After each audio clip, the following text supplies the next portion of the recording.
Hello and welcome to computology academy. तो अभी एक बहुत अच्छी इन्फॉर्मेशन निकल कर आई है इंडिया के लिए, इंडियन बैंकिंग सेक्टर के लिए।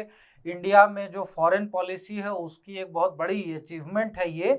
और यहाँ पर इंडियन गवर्नमेंट को यहाँ पर एनपीए कम करने में इस वर्डिक्ट के कारण बहुत ज़्यादा हेल्पफुल सिचुएशन बनकर निकलेगी। तो आइए देखते हैं कि इसमें क्या सिचुएशन है और क्या बातें निकल कर आई है। यहाँ पर सबसे पहली बात यह है कि जो इंडिया में फ्यूजिटिव्स थे, जो इकोनॉमिक फ्यूजिटिव्स, जो लोन लेकर यहाँ से भाग जाते थे, लोन रिपेमेंट करने की कैपेसिटी नहीं होती थी, या फिर वो लोग जो इकोनॉमिक ऑफेंडर्स थे जैसे कि मेहुल चोकसी हो गए, नीरव मोदी हो गए, ऐसे लोगों के लिए ये एक बहुत ही अच्छा प्रेसिडेंट सेट होगा। क्योंकि लंदन में जो कोर्ट है, हाई कोर्ट, उसकी कल 26 जुलाई 2021 को ये वर्डिक्ट आई है कि विजय माल्या को बैंकरप्ट घोषित कर दिया जाएगा। यानी कि वो बैंकरप्ट घोषित हो गए हैं विथ इमीडिएट इफेक्ट। और इससे फायदा ये होगा कि वर्ल्ड वाइड जितने भी असेट्स हैं विजय माल्या के, वो सारे सीज कर सकती है अब इंडियन बैंक्स। तो इंडियन बैंक्स का जो कंसोर्टियम था, जिसको कि state bank of India lead कर रही थी, जिन्होंने फाइनेंस किया था जो एयरलाइंस का बिजनेस था, किंगफिशर एयरलाइंस जो थी विजय माल्या की, उसे, तो उस केस में ये डिफॉल्टर थे। और ये विजय माल्या मार्च 2016 से सिरदर्द बने हुए थे इंडियन गवर्नमेंट का, क्योंकि मार्च 2016 में ये भाग गए लंदन। और वहां से Indian government time and again बहुत बार ये चीज कोशिश कर रही थी कि इन्हें एक्स्ट्राडाइट किया करवाया जाए, वहां से इन्हें इंडिया लाया जाए और इन्हें अकाउंटेबल बनाया जाए इस चीज के लिए कि जो इन्होंने लोन डिफॉल्ट किया है। और जो बैंक्स हैं इनका एक बड़ा चंक जो स्टेट बैंक कंसोर्टियम लीड कर रही थी, जिसमें कि बहुत सारे और भी लेंडिंग बैंक्स थे, उन लोगों ने मिलकर ये कर्ज दिया था विजय माल्या की किंगफिशर एयरलाइंस को। और ये वो पैसा लेकर भाग गए, उसके कारण एनपीए यहाँ पर सारे बैंक्स का बहुत ज़्यादा बढ़ गया। तो इसमें अब इंडियन असेट्स जो है वो तो फ्रीज होगी ही होगी, उससे तो ये लोग डेट रिकवर कर ही सकते हैं। लेकिन यहाँ पर ये वर्ल्ड वाइड बैंकिंग सेक्टर के लोगों के लिए जो फ्रीज करना है इनका असेट, वो भी पॉसिबल हो जाएगा बैंकरप्ट घोषित होने के बाद से।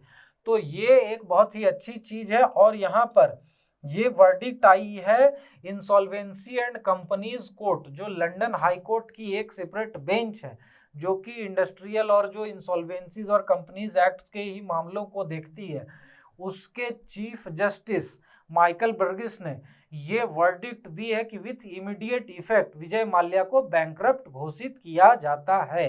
अब इसमें माल्या जो है सो अभी भी ये चीज कोशिश कर रहे हैं कि किसी तरह से यहाँ पर अभी भी बचा जाए। 5 साल 6 साल तो ऑलरेडी इन्होंने निकाल लिया, अभी भी ये इस चीज में कोशिश में लगे हुए हैं। और इसीलिए इन्होंने ये अटेम्प्ट किया कि इस वर्डिक्ट को, हाई कोर्ट के वर्डिक्ट को फिर से अपील किया जाए। लेकिन हाई कोर्ट ने यहाँ पर क्लियर कट ये डिसीजन दे दिया कि आपको ये परमिशन डिनाई किया जाता है कि आप इस वर्डिक्ट के अगेंस्ट में कहीं भी अपील कर सकते हैं आगे। तो ये अपील करने की भी, जैसे बहुत सारे ऐसे केसेस होते हैं जिसमें कि जो लोअर कोर्ट है वही ये चीज उसमें मेंशन करती है अपने जजमेंट में, अपने वर्डिक्ट में, कि इसके अगेंस्ट आगे अपील किया जा सकता है कि नहीं। और ऐसे केस में यहाँ पर अगर परमिशन डिनाइड है तो ये फाइनल जजमेंट है लंदन हाई कोर्ट की। और अब इसके बाद विजय माल्या इसके अगेंस्ट में कहीं पर भी इसके अगेंस्ट अपील नहीं कर सकते हैं। और ये एक चीज और कर रहे हैं कि इनका एक सीक्रेट कोर्ट मैटर है जो कि पेंडिंग है रिजोल्यूशन के लिए। ये सीक्रेट कोर्ट मैटर है क्या? बेसिकली यहाँ पर ये लोग ये असाइलम सीख कर रहे थे, मतलब विजय माल्या और उनके वकील ये चीज ट्राई कर रहे थे कि असाइलम का एप्लीकेशन इनका जो है ब्रिटेन में वो ग्रांट हो जाए। तो इसमें भी ये रिव्यू चल रहा था, क्योंकि असाइलम देखिए, अगर इकोनॉमिक ऑफेंडर्स को और क्रिमिनल्स को कोई कंट्री असाइलम देने लगे, जैसे कि हमने अभी वनाटू का केस सुना था कि वनाटू जो है एक पैसिफिक नेशन है, आइलैंड कंट्री है, जो कि बहुत छोटी कंट्री है, और वो अपना एक गोल्डन पासपोर्ट बेचती है, 1.5 करोड़ रुपए का उसका प्राइस होता है। और वो गोल्डन पासपोर्ट मतलब कि आपके पास इमीडिएट सिटीजनशिप मिल जाएगी और उसके थ्रू यहाँ पर 118 कंट्रीज में 1 का पासपोर्ट लेकर आप वीजा फ्री ट्रेवल कर सकते हैं। तो आपकी सिटीजनशिप चेंज हो गई, आप वीजा फ्री ट्रेवल कर सकते हैं। तो बहुत सारे रिस्ट्रिक्शन से यहाँ पर बचा जाता है और इसको वनाटू कहती है गोल्डन पासपोर्ट।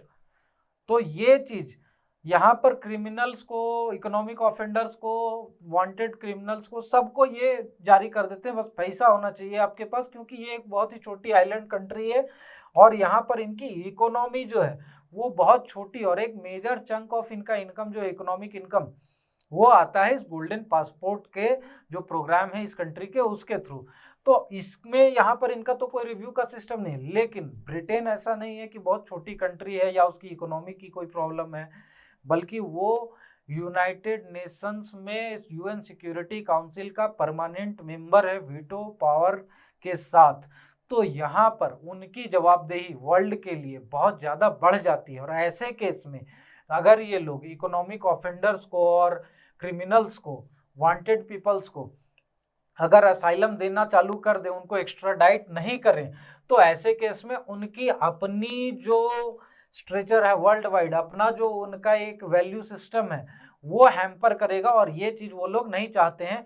इसीलिए असाइलम का जब भी कोई ऐसा एप्लीकेशन आता है, कोई रिनाउंड पर्सनालिटीज़ का, ऑफेंडर्स का, इनसे लोगों का, तो यहाँ पर वो लोग उसे अच्छी तरह से रिव्यू करते हैं। और यही रिव्यू यहाँ पर रिजोल्यूशन पेंडिंग थी कोर्ट में, और इसमें जो कनेक्शन था कि एक्स्ट्राडिशन जो इंडिया बार बार अप्रोच कर रही थी गवर्नमेंट को, तो ये एक्स्ट्राडिशन प्रोसीडिंग्स के अगेंस्ट में इन्होंने असाइलम के लिए अप्लाई किया था, एप्लीकेशन डाला था लंदन में कि हमें यहाँ पर असाइलम दे दिया जाए क्योंकि इंडिया में मेरी जान को खतरा है। तो ये एक अटेम्प्ट था, ये भी यहाँ पर कैंसिल हो गया। तो यहाँ पर अभी इसमें जो वर्डिक्ट है वो 1 आध 2 दिन 4 दिन में आ ही जाएगी इसकी भी, क्योंकि अब ये बैंकरप्ट घोषित हो चुके हैं। और उसके बाद असाइलम, क्योंकि अब ये क्रिमिनल की कैटेगरी में आ गए हैं, तो यहाँ पर असाइलम मिलने के चांसेस इनके बहुत कम हो गए हैं। सेकंड थिंग यहाँ पर क्या है कि इन्होंने ये भी पिटीशन डाला कि इसे स्टे करके, इस वर्डिक्ट को जो बैंकरप्सी इनकी घोषित की गई है इसे पे स्टे लगाया जाए, इसे भी पोस्टपोन किया जाए। इसकी जो इफेक्ट है वो लेटर डेट से, बाद के तारीख से यहाँ पर इम्प्लीमेंट किया जाए। और इसके पीछे इनका कहना क्या था कि इंडिया में जो इनके लीगल प्रोसीडिंग्स हैं उसमें अभी सुनवाई चल रही है, उसका वर्डिक्ट अभी आया नहीं है। तो वो जब वर्डिक्ट आ जाए उसके बाद ही हमें यहाँ पर बैंकरप्ट घोषित किया जाए। अभी हम लोग इस चीज़ में निगोशिएशंस में हैं कि किस तरह से इंडियन बैंक्स के पैसों को लौटाया जाएगा और कैसे ये मैटर डेब्ट का रिजॉल्व किया जाए। लेकिन यहाँ पर जो हाई कोर्ट है उन्होंने साफ ये चीज़ कह दिया कि ये जो लीगल चैलेंजेस हैं यहाँ पर मैटर नहीं करते हैं, क्योंकि लंदन हाई कोर्ट का सीधा कहना था कि यहाँ पर हमारे पास क्लियर कट इतने एविडेंसेस हैं कि विजय माल्या यहाँ पर जो भी इनके डेट हैं उसको क्लियर करने के कैपेबल नहीं है। यानी कि उन्होंने इनकी कैपेबिलिटी भी एक्सेस कर ली कि कितना ज़्यादा ये इकोनॉमिकली कैपेबल हैं, ताकि ये इंडियन बैंक्स का लोन चुका सके और यहाँ पर ये मैटर को रिजॉल्व कर सके। तो ये भी इनके साथ इशू हो गया। तो ये एक और अटेम्प्ट जो था इनका कि इसको पे स्टे लगवाया जाए और बैंकरप्सी जो घोषित हुई है इनके, इसे पोस्टपोन किया जाए, ये भी खत्म हो गया। तब यहाँ पर इशू ये हो रहा है कि ये अटेम्प्ट तो फेल्ड हो गया, सीधी सी बात है। इन्होंने कह दिया कि इनके पास इनसफिशिएंट प्रूफ है कि ये डेट को पे नहीं कर सकते हैं रीजनेबल टाइम में इंडियन बैंक्स को पूरी तरह से। यहाँ पर एक चीज और ये भी कहा गया कि फुल पेमेंट की बात हुई है। तो ये सारे अटेम्प्ट्स इनके खारिज हो गए और अब इन्हें एक्स्ट्राडाइट करने की प्रोसेस बहुत जल्दी शुरू हो जाएगी और बहुत जल्दी हमें ये जानने को मिलेगा कि विजय माल्या इंडियन कोर्ट में खड़े हैं और उन पे सुनवाई चल रही है और वो पैसे वसूली करी जा रही है उनसे, जो एसबीआई के जो बैंक की कंसोर्टियम थी उसके थ्रू। अब यहाँ पर इससे इंडिया के लिए जो विक्ट्री है वो किस तरह से बहुत ज़्यादा मायने रखती है। तो ये एक बहुत ही बड़ा जजमेंट है जो कि इंडिया के फेवर में आया है और इससे इंडियन बैंक्स को, इंडियन गवर्नमेंट को, फॉरेन मिनिस्ट्री को, सबको एक फायदा मिलेगा। और क्या फायदा मिलेगा? सबसे पहली चीज क्या है कि ये जो एक रॉन्ग प्रेसिडेंट सेट हो रहा था कि कोई भी पर्सन कितना भी लोन ले ले, इकोनॉमिक फ्रॉड करे, कुछ भी करे और उसके बाद देश छोड़कर भाग जाए, तो ये अकाउंटेबिलिटी की जो यहाँ पर सिस्टम नहीं इस्टेब्लिश हो पा रही थी, वो रॉन्ग प्रेसिडेंस जो सेट हो रहा था कि कोई भी भाग जाता था, ये चीज खत्म हो जाएगी। अब जो भगोड़े हैं, जो लोग यहाँ से पैसे लेकर भागने के चक्कर में रहते हैं, उनको ये चीज समझ में आएगी कि यहाँ से पैसे लेकर भागना इतना आसान काम नहीं है, और कभी भी इंडियन गवर्नमेंट जो बाकी के कंट्रीज हैं उनके साथ कोलैबोरेट करके, कम्युनिकेट करके हमें वापस इंडिया ला सकती है। तो उसके बाद यहाँ पर जो अदर फ्यूजिटिव्स हैं वो भी अब डरेंगे, वो खुद ब खुद हो सकता है सरेंडर करें, या जो ये चीजें कंटेम्पलेट कर रहे हैं कि हमें भागना है, वो अब भागने की कोशिश ही ना करें। सीधी सी बात है, जाकर गवर्नमेंट के पास पहुंचे, बैंक्स के पास पहुंचे, अपने मैटर को कोर्डियली वहां पर बातचीत करके रिजॉल्व करने की कोशिश करें। और मेहुल चोकसी जैसे लोग और नीरव मोदी जैसे लोगों के लिए ये एक लेसन है कि अब उन पर भी गाज गिरने वाली है, उन्हें भी यहाँ पर एक्स्ट्राडाइट करवाया जा सकेगा। सेकंड थिंग यहाँ पर हो गई। थर्ड थिंग क्या है कि इससे लिवरेज मिलेगा इंडिया को, क्योंकि बहुत सारे ऐसे कंट्रीज हैं जो कि ऑल टुगेदर ये चीज डिनाई कर देते हैं कि हम इसे एक्स्ट्राडाइट करेंगे या आपको हम इसे सौंप देंगे, ये इंडियन सिटीजन है, वहां से फ्रॉड करके भागे हैं, आप इन्हें ले जाइए। लेकिन ये चीज अभी तक नहीं हो पा रही थी, बट अब ब्रिटेन के हाई कोर्ट के जजमेंट के बाद अब डोमिनिकन रिपब्लिक से, जमाइका से और जहां जहां पर जो इंडियन फ्यूजिटिव्स हैं उनसे इंडिया को बातचीत करके वहां से जो फ्यूजिटिव्स हैं उन्हें लाने में, उनके साथ कोलैबोरेट करने में एक इजी सिस्टम मिल जाएगा, क्योंकि यहाँ पर इंडिया इस चीज का एग्जांपल दे पाएगी कि बाकी की कंट्रीज इस मैटर को किस तरह से हैंडल कर रहे हैं। उसके बाद यहाँ पर क्या होगा, एनपीए जो है इंडियन बैंकिंग सिस्टम में, जो फाइनेंशियल सिस्टम में, वो बहुत ज़्यादा कम होगा, क्योंकि रिकवरीज बढ़ेगी। इस तरह से सबसे पहली बात, जो फ्यूजिटिव्स हैं उन्हें पकड़ कर लाएंगे, उनके एसेट्स अटैच करेंगे, नीलाम करेंगे, तो वहाँ से रिकवरी होगी, एनपीए वहाँ से कम होगा।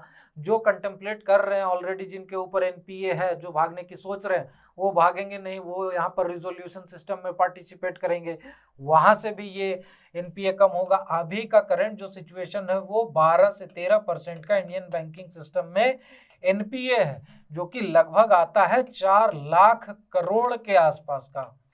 तो ये इतना ह्यूज अमाउंट है, जिसके कारण कि ये स्ट्रेस्ड असेट जो है, जो कि इंडियन बैंकिंग सिस्टम में फंसा हुआ है दूसरे लोगों के पास, डिफॉल्टर्स के पास, जो कि अगर इंडियन बैंकिंग सिस्टम में वापस आ जाए तो उससे फाइनेंशियल सिस्टम को एक बूस्ट मिलेगा और उससे यहाँ पर इकोनॉमिक डेवलपमेंट के बहुत ज़्यादा चांसेस बनते हैं।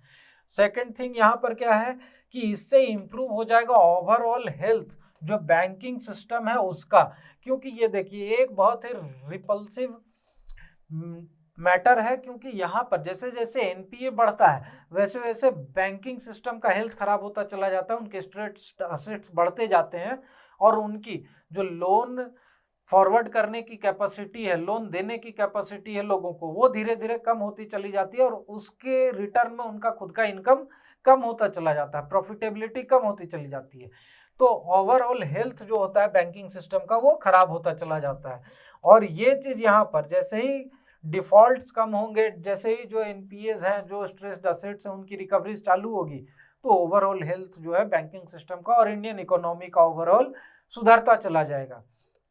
तो ये सारे मुद्दे हैं और ये एक बहुत ही अच्छा न्यूज़ है कि यहाँ पर विजय माल्या को बैंकरप्ट घोषित कर दिया गया और धीरे धीरे जो इंडियन गवर्नमेंट है, फॉरेन मिनिस्ट्री और बाकी के जो बैंक्स हैं, वो ऐसे ही इनिशिएटिव लेकर बाकी के डिफॉल्टर्स को भी अकाउंटेबल बना सकते हैं, उन पे लगाम कस सकते हैं। और इसमें देखते हैं कि अब इनकी एक्स्ट्राडिशन कब होती है, क्या होती है, कैसे होती है।